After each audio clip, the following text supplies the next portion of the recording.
What's up, Tailgaters? You're in the booth with Tailgate Nate today. Welcome to my channel and welcome to a special little video. Hey, this is a topic that I've honestly wanted to talk about for the better part of a week, and I didn't really know how to do it, but now that the topic of discussion is still very much so in play, I want to dive on into what would happen if the SEC had an 8-way tie for first place. That would mean the 8 teams that you see right down here all have 2 conference losses. Yes, it is a scenario that is honestly not as unlikely as you may think it is, and it also is one that would cause absolute chaos not only within the Southeastern Conference, but throughout college football as well. We'll tell you what it means for the conference, possibly what it means for the college football playoff, and we'll dive on into everything to do with what were to happen if the SEC does have an 8-way tie. And you know, we're going to get into some theoreticals, play out some scenarios, and things like that in here as well. Buckle in, friends. I think this is going to end up being a really fun video. And hey, if you like this format where it's me talking some lower thirds on the graphics, please be sure to let me know. Trying something new, but I don't know, me personally, I know I'm a little bit biased because I did put it together and everything, but I do really like what we have going on right here. If you guys like it as well, please let me know in the comment section down below, and please help support the channel in any way you can. If you're new, if you've been on the channel for a while, I really appreciate your support no matter what it is, especially if it's just simply by watching this video. But if you want to support in other ways, well, the biggest way you can do so is subscribe and ring that bell. You can also like, you can comment, you can share. And if you want to go give me a follow outside of YouTube, then, well, you can go give me a follow on Twitter or X. And the little @ or tag for that would be @TailgateNate29. Gonna start, hopefully soon, posting some more content about what else I do within the sports media realm outside of YouTube, because I am a sports media student and I want to be a sports media professional, and I'd love to see I'd love for all of you to see all the fine work that I believe I do. So without further ado, ladies and gentlemen, let's just talk a little bit about what this would mean for the nation as a whole. Well, when you are looking at the SEC, predominantly the blue blood of college football that has got many of the blue blood programs in it, guys, it has 9 teams in the top 25 right now. The only one not listed down here is South Carolina, because as of, again, right now, and unless absolute chaos were to unfold, there's no way that South Carolina could tie there. No. What I'm looking at is the teams that have 1 or 2 losses in the SEC. And I am looking at the scenario that if every one of those teams, which is again the 8 teams that you see right down here, would wind up with 2 conference losses. And who makes the SEC championship game? Who would get in to the college football playoff at that point? These are scenarios and very interesting topics of discussion. I would very much so say, please let me know your thoughts on this topic and everything I have to say during this video in the comment section down below. But let's go ahead here and get to our first little talking point, and that is, what do the SEC standings look like right now? Well, right now, the SEC standings as they currently sit look a little something like this. So obviously this is going in order. You're going to have the first place Tennessee Volunteers right here, and the team that currently sits last in the pack out of these teams in the LSU Tigers, and of course they're sitting right there. So when you take a look at this down here and you take a look at, well, Nate, what has to happen for all of these teams in order to have 2 losses? Well, obviously you're going to need these 5 teams all the way down here. I should probably do that with my other hand, shouldn't I? These 5 teams all down here, they are all going to have to win out, and that's not going to be an easy task for some of them, and we'll talk about the games that they have left here in just a little bit. But for example, this week, Georgia is going to get to play Tennessee. That's not going to be an easy game for the Georgia Bulldogs at all. And in fact, there are actually some games with some of the other teams back there that are going to be really interesting. I mean, even if you take a look at some of these 1-loss teams that sit right here, Texas A&M and Texas still have to play each other, but both of them have some upset-worthy games. Texas this week has got to go on the road to play Arkansas, and Texas A&M next week is going to have to go on the road to play Auburn. Now, again, Arkansas, much more dangerous team than the Auburn Tigers,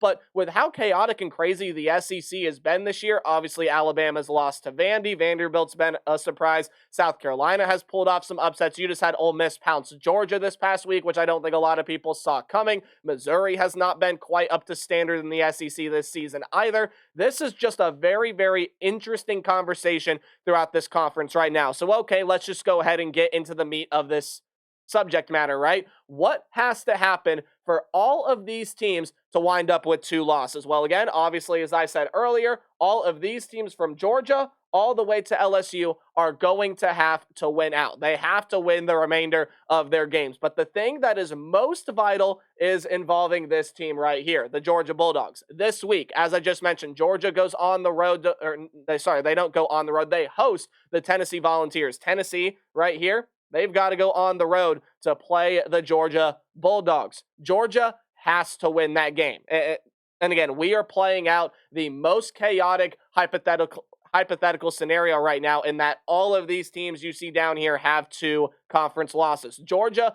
would have to beat the Tennessee Volunteers. No question about it. That absolutely has to happen. Why? Because it locks Georgia into a 6-2 record. They're sitting at 5-2 right now. It would lock them into a 6-2 conference record, which, I mean, that's about as good as Georgia can do, right? And Tennessee's only other game left in the SEC is against Vanderbilt, a game that they honestly should probably win. Watch out, again, Vanderbilt can be tricky, but a game that they should be able to win nonetheless. That absolutely has to happen. Here's where you can get on into a couple different things can happen, but ultimately it is kind of the same premise. So let's look at these 2 Texas teams right here, right? Let's look at Texas A&M, and let's go ahead and take a look at Texas. Again, they have, the Texas also does have to play Kentucky, but with the way Kentucky's been this year, I know Kentucky has a win against the Ole Miss Rebels, but I do believe that Texas has got that game at home, and I don't really think that Texas should be concerned about having an upset loss to Kentucky. I think it is a more concerning game that they play this week when they go on the road in Fayetteville to play the Arkansas Razorbacks. So, when you take a look at one of these 2 teams, obviously I've already said they have to play each other. I do think Texas is going to be able to get past Kentucky with ease. So, okay, let's take a look at likely things that can happen here. Either one of the 2 has to happen. And this is where the scenario becomes a little bit of a, okay, there's an upset that is going to have to happen here, but look, right? It is still absolutely plausible. The most Probably the upset that would be more shocking is if Auburn were to beat Texas A&M in Week 13. That's not this Saturday. That is next Saturday. If Auburn were to beat Texas A&M again, I literally just said it wasn't this week. If Texas A&M were to lose to Auburn next week, then Texas A&M would have to win that game against Texas. And likely vice versa. If Texas were to lose another game, more likely than not, it is going to be this weekend an upset in Fayetteville against the Arkansas Razorbacks. I just don't see them losing to Kentucky, but okay, they can also beat Arkansas and then lose to Kentucky. Either way, one of these 2 teams has to get one more loss in conference play before they play in that final week of the season in College Station, and then whichever team happens to have the 2 losses has to win that game. If that is confusing at all, let's just play out a likely scenario in our head. Let's go with the more likely upset. Let's say this week, Texas goes on the road and loses to the Arkansas Razorbacks, and again, Georgia is able to beat Tennessee. That leaves Texas A&M, the only one-loss team left in conference play, and they take care of business against Auburn. Texas would then, in order to force the 8-way tiebreaker, have to go on the road and beat Texas A&M in order for the 8-way tiebreaker to be a thing, and likely vice versa. If Auburn were to somehow beat the Texas A&M Aggies, then it would be Texas A&M that would have to defend home field against Texas if Texas was able to survive the remainder of their games. Of course, that would mean beating Arkansas and beating Kentucky. So, okay, you've played out this scenario, right? All of these teams from Georgia onward down that way, and all win out, which means Tennessee gets a loss from losing to Georgia, Texas or Texas A&M gets upset somewhere down the line, and then the team again, has 2 conference losses is able to win that game, right? So for simplicity's sake, Arkansas beats Texas, and Texas A&M beats, or I should say Texas beats Texas A&M in that final game. So you're all sitting there with 2 losses. what is the SEC's criteria for denoting tiebreakers? Well, first off is going to be head-to-head competition amongst tied teams. That can work for some of them, but ultimately it's not going to work for all of them because, I mean, there are 8 teams down here, and there is no way, and it honestly is not even mathematically possible, for all of these teams to have 2 losses and for all of them to have played each other. It's mathematically impossible, and obviously it cannot happen. Okay, so that's tiebreaker A. Let's move on to tiebreaker B. Head-to-head versus all common opponents. And what that means is you would take one opponent that had played all of these teams and look at the head-to-head record and how the certain teams fared, and I think you'd even use point differential in that one. There's 8 teams, so even if half of them were to beat this 9th mystery team and half of them were to lose, that's not really going to sort anything out, and obviously there's 8 teams here, right? There is no one true common opponent between all 8 of these teams, so that can't happen. And then C, you would go with the record against the highest placed common conference opponent.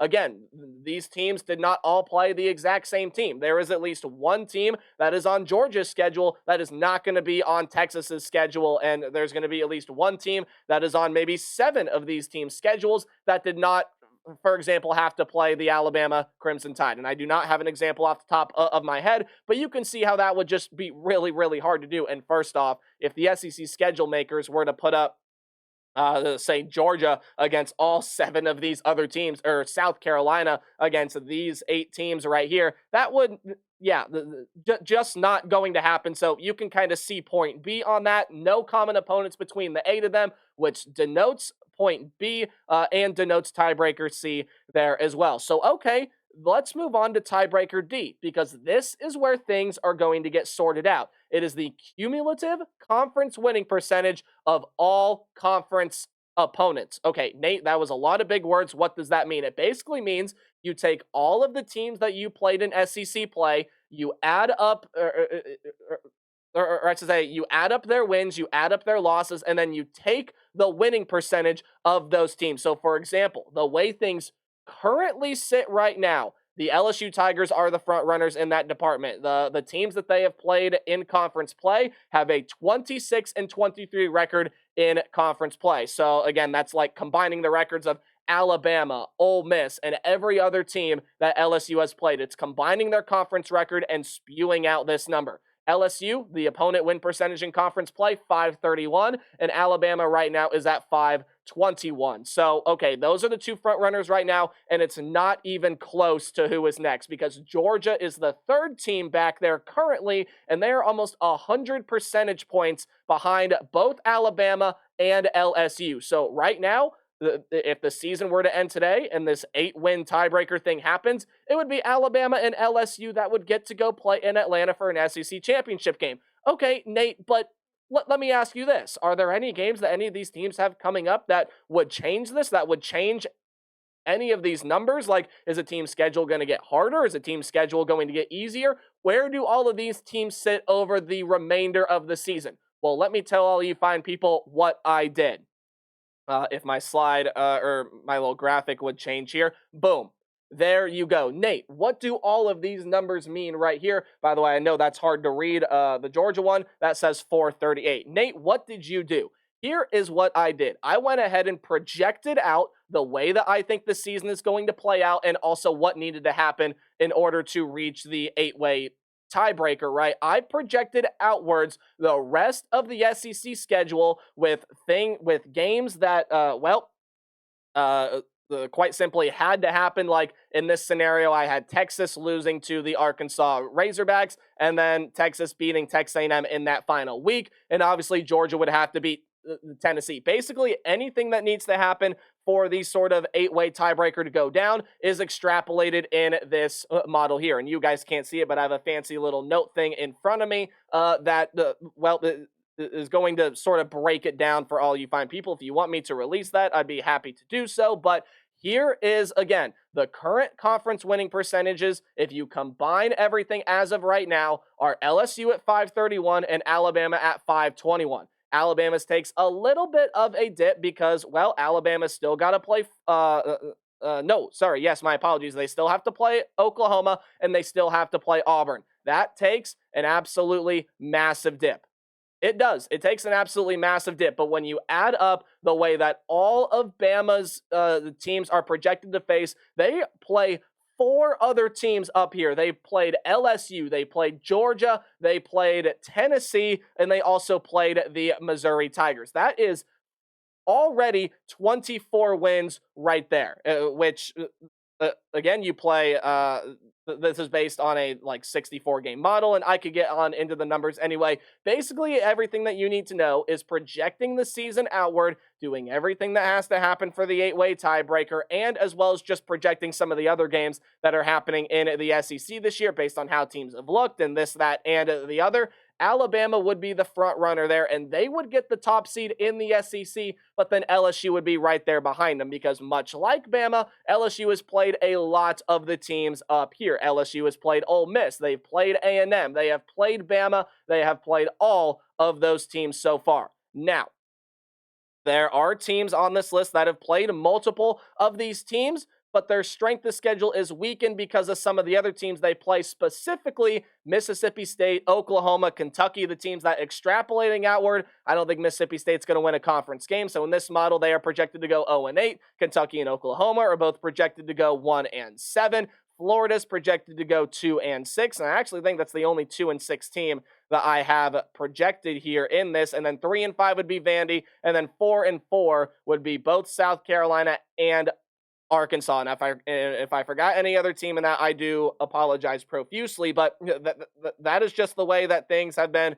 sort of extrapolated outwards and sort of projected forwards by me, right? So the Bama and LSU by far and away the clear front runners. Now Georgia would be pretty darn close, and A&M would be pretty darn close because, I mean, you take a look at Georgia, you just have to kind of scratch your head and wonder like, Auburn is projected 1-7 in this, by the way. I knew I was forgetting a team, and there you go. So Georgia actually really gets hurt by their schedule, and you wouldn't think that way because they've played Bama, they've played Texas, they've played Ole Miss, and they're about to play Tennessee this week in this projected model. That is 4 6-win teams. They already, right there, have 24 wins. The only problem is when you project things forward, Georgia's other 4 SEC opponents combined for 4 wins total. That's Kentucky at 1-7, Auburn at 1-7, Mississippi State at 0-8, so obviously there's no wins there, and then Florida at 2-6, which really, really hurts their overall percentage, and it even is what drops them behind A&M, who only plays 3 of the teams up here because they played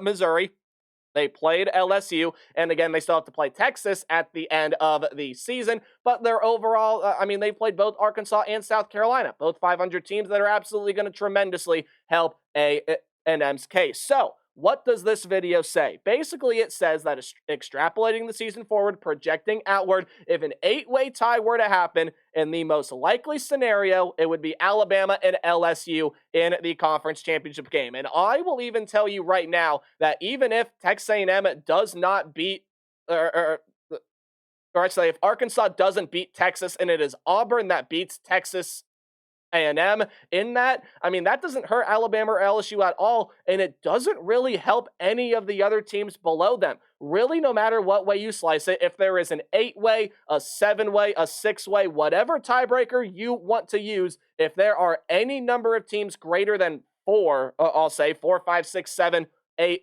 whatever have you, it would be Alabama and LSU in the SEC championship game. The only thing that I will note here is obviously there's still a ton of football left to play because you're going to have Tennessee that is going to be, of course, going on the road and playing Georgia. They win that game. They pretty much all but cement themselves in the SEC title game, unless, of course, they do happen to lose to Vandy, in which case the tiebreaker thing is back on. Texas right now, I think, is the most likely team in the SEC to end the conference schedule with only 1 loss because, you just take a look at the rest of their schedule. Yeah, that game on the road against Texas A&M is going to be hard, but on the road against Arkansas, I think Texas matches up well with the Hogs in that one and should be able to win. And then the game against Kentucky, I don't really think Texas is going to have much problem with in that either. So then if there is one team, obviously, that has the 1 loss, may it be Tennessee, may it be Texas, may it be Texas A&M, but if there is only one team that winds up with 1 loss, and there's a whole slew of other teams with 2 losses. Again, you would have to go all the way down to tiebreaker D, which is the cumulative conference winning percentage of all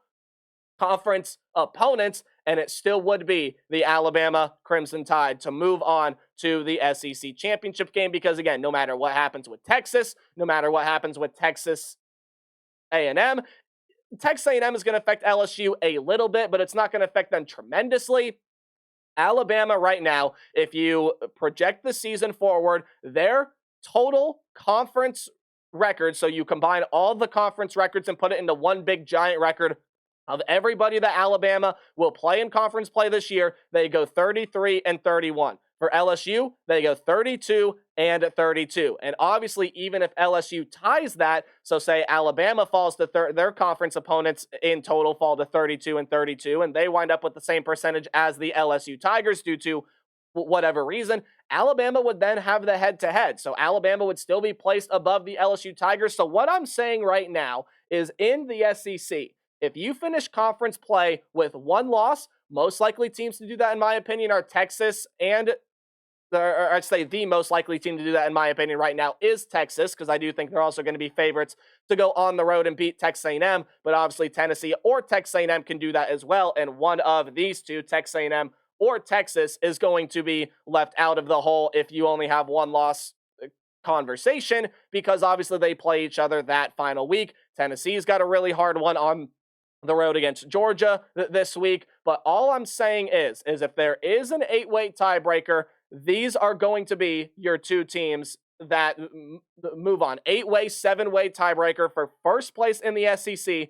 These 2 teams right here, Alabama and LSU, will get a rematch of that in the SEC championship game. And then if there is a team that finishes with 1 loss, obviously if there are more teams, like 2 teams that finish with only 1 loss, like say Tennessee, obviously would have to be one, and then the winner of Texas and Texas A&M, well, then those are going to be the 2 teams that represent the SEC in Atlanta for the SEC championship game. But if there is one team, and for this scenario, most likely I will go with Texas, because Texas is the highest rated team according to the College Football Playoff Committee, and I do think they have the best shot to make the SEC championship game out of the teams that still have only 1 loss, right? Alabama would be it. Because, again, even if Alabama and LSU, if their conference opponents both hold the same combined record, Alabama wins it based on head-to-head. So the teams that are in the driver's seat right now, Texas, Tennessee, Texas A&M, and the Alabama Crimson Tide. Georgia can only hope for chaos. Ole Miss can only hope for chaos. LSU, well, they're going to need Alabama's conference teams to lose quite a bit. And I mean, it helps LSU if South Carolina beats Missouri, thus eliminating Missouri from this exercise. But it also helps Bama because Bama also played South Carolina. There are not many teams that would help LSU that would also hurt Bama.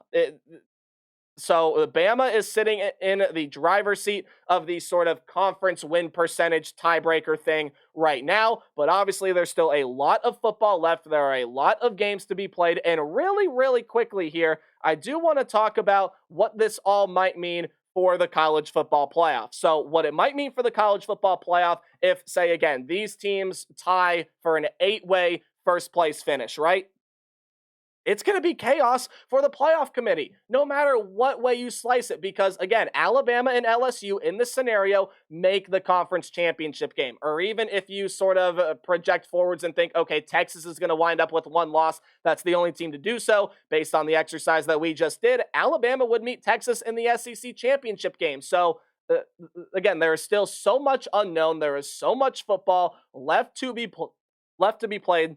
But what does it mean for the college football playoff? It just means chaos. And honestly, look, and this is a topic for another video for sure, but if Notre Dame wins out the way the committee's been ranking them, they can't drop them out of the college football playoff field. They have them in the field right now. Georgia is the first team out of the college football playoff field right now, which, I mean, you take a look at their strength of schedule. They went on the road and beat Texas, a team that in many exercises can go on to win the SEC and be a 12-1 conference champ, or a 2-loss team that just missed out on the conference championship because they lost the conference championship game.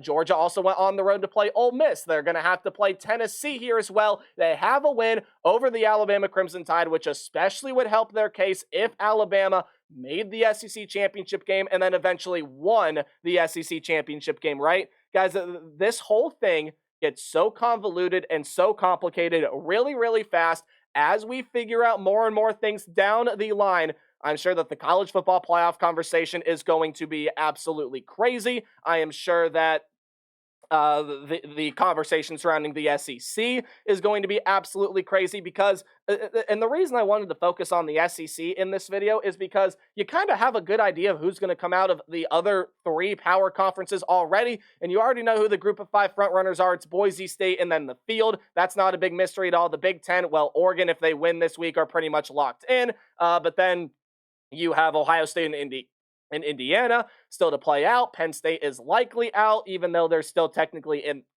in that race. The Big 12 is a little bit of a mess right now, but BYU and Colorado still control their own destiny. Same thing in the ACC with SMU, Miami, and Clemson. Miami a little bit more so than Clemson because they do win a couple of those ACC tiebreakers there, but the SEC by far and away is the most interesting conference race that we have in college football for the 2024-2025 season. Honestly, I'm kind of rooting for chaos, kind of not rooting for chaos. I am also of the mind that when we do eventually get in to college football playoff time and we see the teams that are going to end up in the college football playoff field, I think you're going to see at least one of the teams that wind up with only 2 losses, because LSU, they've got 3 losses right now. Missouri's got a tough one against South Carolina this week that, honestly, I'll be honest with you, I do not project them to win that game. For this exercise, I did. My personal thinking is I do think South Carolina will win that game against the Missouri Tigers. Texas A&M, if they don't make the conference championship game, they're out likely with 3 losses. And it's a really, really, really hard conversation because there are some people that of the mind that someone is going to be left out, whether that's Ole Miss, Georgia, Tennessee are the 3 likely teams right now battling for lack of better terminology, I'll say the 10 and 11 spots, right? But then when you take a look, like, what if Alabama makes the conference championship game and then loses, right? Obviously, if LSU or Texas A&M has 3 lost teams make the conference championship game and then they win it, they're going to be in the playoff based off the conference championship criteria. If you win your conference, you get an automatic bid if you are ranked high enough. But for Alabama, what if they go in there and lose that game? What if anybody, if this 8-way tie thing happens and we see LSU and Alabama play in the SEC championship game and LSU beats Alabama, well, the 3-loss LSU team would obviously get in. Alabama won the tiebreaker and they had a really tough strength of schedule, so they would have to be in, right? But then what do you do with Texas? What do you do with Ole Miss? What do you do with Tennessee? What do you do with Georgia?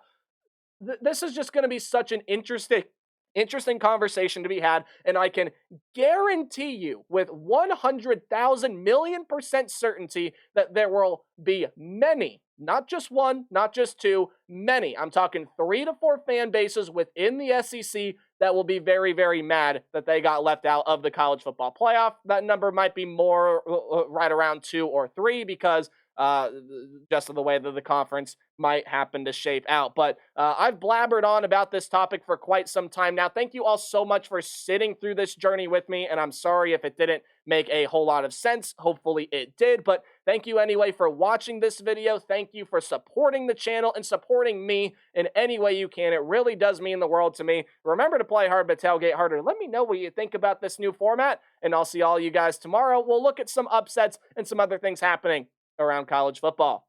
Goodbye.